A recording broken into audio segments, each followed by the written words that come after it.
एक मोठी बातमी मनसेच्या गोटातनं मनसेच्या नेत्यांची राज ठाकरेंच्या निवासस्थानी बैठक बोलावण्यात आली आहे। थोड्याच वेळात शिवतीर्थवरती राज ठाकरेंच्या उपस्थितीत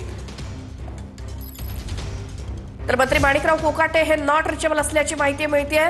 माणिकराव कोकाटे यांना कधीही अटक होण्याची शक्यता आहे। अटक वॉरंट आज निघतंय आणि मंत्री माणिकराव कोकाटे हे नॉट रिचेबल असल्याची आता माहिती मिळते।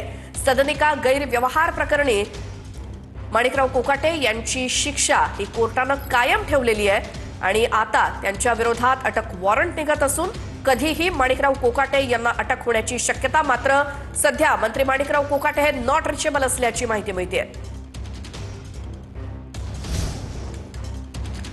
मंत्री माणिकराव कोकाटे हे सध्या नॉट रिचेबल आहेत असं सूत्रांकडून कळतंय।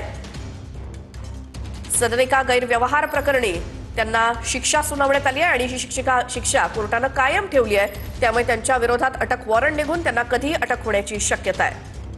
या संदर्भात माहिती घेऊयात। आमचे प्रतिनिधी अक्षय मंकडे आपल्या सोबत आहेत। अक्षय, काय माहिती आता? खरं तर माणिकराव कोकाटे यांची शिक्षा जी आहे ती नाशिक सत्र न्यायालयाने कायम ठेवण्यात आलेली आहे।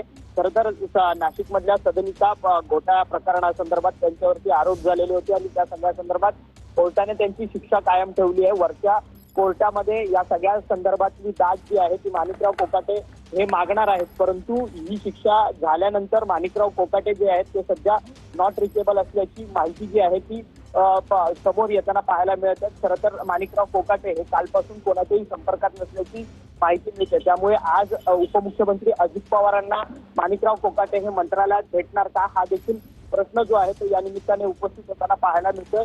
सातत्याने आपल्या वादग्रस्त विधानाने चर्चेत असणारे मंत्री माणिकराव कोकाटे यांची सदनिका घोटाळा प्रकरणाची संदर्भाची शिक्षा जी आहे ती नाशिक सत्र न्यायालयाने कायम ठेवलेली आहे। त्यामुळे त्यांच्यावरती अक्षरशः टांगती तलवार आहे। या सगळ्या प्रकरणासंदर्भात आज अजित पवारांना माणिकराव कोकाटे हे जाऊन भेटणार आहेत का आणि आपली भूमिका स्पष्ट करणार आहेत का हे देखील पाहणं तितकंच महत्वाचं ठरणार आहे। या सगळ्या प्रकरणात अजित पवार काय महत्वाची भूमिका घेत आहेत हे देखील पाहणं महत्वाचं आहे। परंतु माणिकराव कोकाटे यांचा फोन जो आहे तो लागत नाहीयेत आणि माणिकराव कोकाटे हे नॉट रिचेबल असल्याची सध्या माहिती मिळते।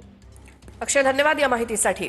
तर 2 वर्षांचा कारावास आणि 50,000 रुपयांचा दंड ही जी शिक्षा सुनावण्यात आलेली होती ती नाशिक सत्र न्यायालयानं कायम ठेवलेली आहे। त्यामुळे आज दिवसभरात माणिकराव कोकाटे यांच्या विरोधात अटक वॉरंट निघून त्यांना अटक होण्याची शक्यता आहे।